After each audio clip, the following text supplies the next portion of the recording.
I hear blacks. I celebrate the 19th of June, but I don't celebrate the 4th of July. If it wasn't for 1776, it wouldn't be no Juneteenth.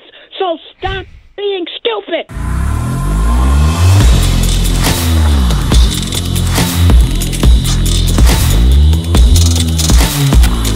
Ladies and gentlemen, this video is brought to you by you. I want to have a contest to see who can make the best opening impression of the Officer Tatum.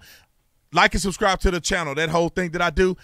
Are you good at doing it? Can you do it the best? If you can, I want you to put your email and a link in the description section. Send the video. We'll pick somebody. And at the beginning of my video, I'm going to play your video as my intro. I love you guys. I appreciate you.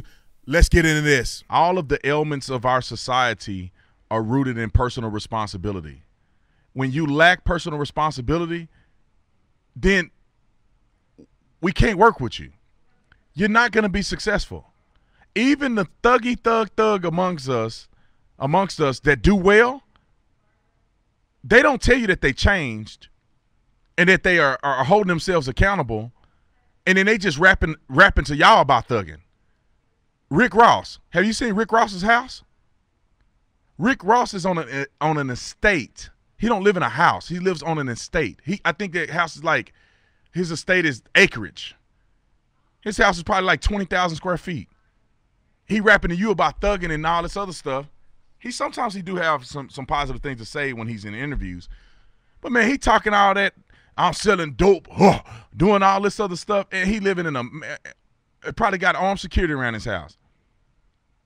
All these people that you think are not being accountable and living the dream. When I say dream, meaning living without responsibilities, that's not what's happening. Even your rappers, they are signed to a record label. The record label have parameters for them. They have to show up to work. They have to show up and produce music. They have to be consistent. They have to be making it happen. But they don't tell you that part of it. They tell you about the girls and booze and all this other stuff. But I'm here to tell you, any young man or woman that's listening to this, you have a problem in your life, look at the mirror. That's the person that's going to help you change the issues that you have in your life, is the person in the mirror. Not grandma, great-grandma from 100 years ago. Not the white man in the slave trade. It's you. I don't care what color you are. It's you. The problems in your world are your fault. I don't care nothing about your mama smoking crack and none of this other stuff. What are you doing? Are you going to school and performing to the best of your ability? Are you listening to your teachers? Are you out here playing with these knuckleheads in the hallway, shooting dice in the bathroom, smoking weed on your break? What are you doing? You say you want to be successful. You know what it takes to be successful. Are you applying that principle? Why don't you become a police officer if you want to see a difference and a change in your own community? I did it. Why don't you do something about it? People spend their whole life protesting. What are you protesting? You want the world to change, but you ain't changed nothing. You want the world to wake up and appreciate you, and you don't even love yourself. You want the world to treat the black man because Black Lives Matter, and you don't even love black people. You the one treating your black women like they're slaves. Treat them like dogs. All they're good for is sexual behavior. You the one rapping about that in your music. Why you worrying about the white man doing? You the one degrading your women. You the one don't treat your parents right. You want somebody to care about things that you don't even care about. Anyway, y'all gonna get. I'm going on a tangent because I'm just sick and tired. Abortions. You say abortions on them. No, you need to take responsibility for what you do with in between your legs. It ain't nobody's fault. You chose to lay up with that person. You chose to get a DUI. You chose that. I have choices in life. There's times that I've made wrong choices, and I learn from them. But I'm not going to blame nobody else. I'm not going to cry a river to somebody else about what Brandon Tatum can do. I'm going to say this last principle about my father, and then I'm going to get some callers in. My father would always say to me, When I got in trouble at school or did anything like that, he'll say, no, I don't care. I don't feed them teachers. I don't put a roof over their head. I'm responsible for you. What did you do? I hear you saying what the teacher did. What did you do? And my father used to hold me accountable. I could never sit there and say, the teacher did this or this person did this. My dad said, well, now what did you do? And when I had to look at myself and do self-introspection, I realized that I was wrong. Anyway, I'm going to get a couple callers that are calling in.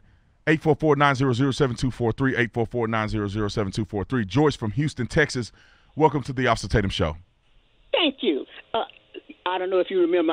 I'm the older black lady that when you was going to come on, I was going to turn off to something else. Well, I want you to know I haven't turned to nothing else yet. And I want to say this to you. I have lived what you're talking about. And I said, this young man have studied a lot of black history because you are just saying the things that I have been cursed out about. Garbage has been thrown in my yard. My car has been spray painted. You are just fantastic. And I want you to know that you are so truthful to us. I lived what you're talking about. I went to the back of the bus. I went to the colored fountains. But I tell blacks today, why are you still at the back of the bus when today you can buy the bus company?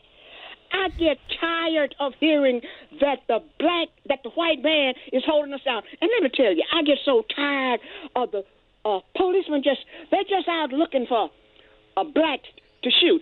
I said, if that's true, then the policeman is stupid because all they have to do is leave us alone because we'll kill ourselves. We destroy our neighborhoods. Officer, it's deemed that I live in the worst neighborhood in Houston, Texas, the 6th worst in the nation. And I heard you say something, and you said, this is not us. I said like this, officer. This is not our culture, what we're living today. We are accustomed to hard work, decency, respecting authority. And when I was a girl, a black man didn't approach a lady unless he tipped his hat. Now what are they doing? They're on the stage calling them bitches and whores. And I almost said the bees and hoses and orders, but I didn't mean that. I didn't mean to scratch that. But the ladies are in the audience bumping and grinding to a man on stage calling you a bee and a whore. Where have we gone so wrong? And my next birthday, I'm 90 years old. But nobody did anything to me during slavery. And I get so tired of you telling these young black people that the white man is holding you down. You're holding yourself down. We are our own worst enemies. We kill more of each other than any other group. So stop blaming the white man. Sure, there are some pockets of bigotry out there, but this is not a racist country. If this is a racist country, why do you think you see people wading that river, water up to their neck to get here? And I hear people today, officer, saying, I celebrate the 19th of June. I hear blacks. I celebrate the 19th of June, but I don't celebrate the 4th of July. If it wasn't for 1776, it wouldn't be no Juneteenth. So stop being stupid. White man is not our problem. We are our problem. And amen, Joyce. Amen, Joyce. Thank you so much for calling in. I know I'm coming up against the break here. It's coming soon. But thank you so much, Joyce, for calling in. I absolutely love when Joyce calls in. It verifies the things that I'm saying. You have a woman who's in her 90s. She's going to be 90. And she's saying, this young man is on to something. It is true what I'm saying. And I'm shocked that more people that happen to have the same skin color as me, they're not saying what I'm saying. I actually care. I actually get choked up thinking about the inner city violence and the young people not getting a good education and baby mama drama. I've seen toxic women with 4 or 5 kids by 4 or 5 baby daddies telling their kids, you ain't nothing like your daddy. I've been there. I saw it with my own eyes. I know how people act in these impoverished areas, beating their kids with extension cords.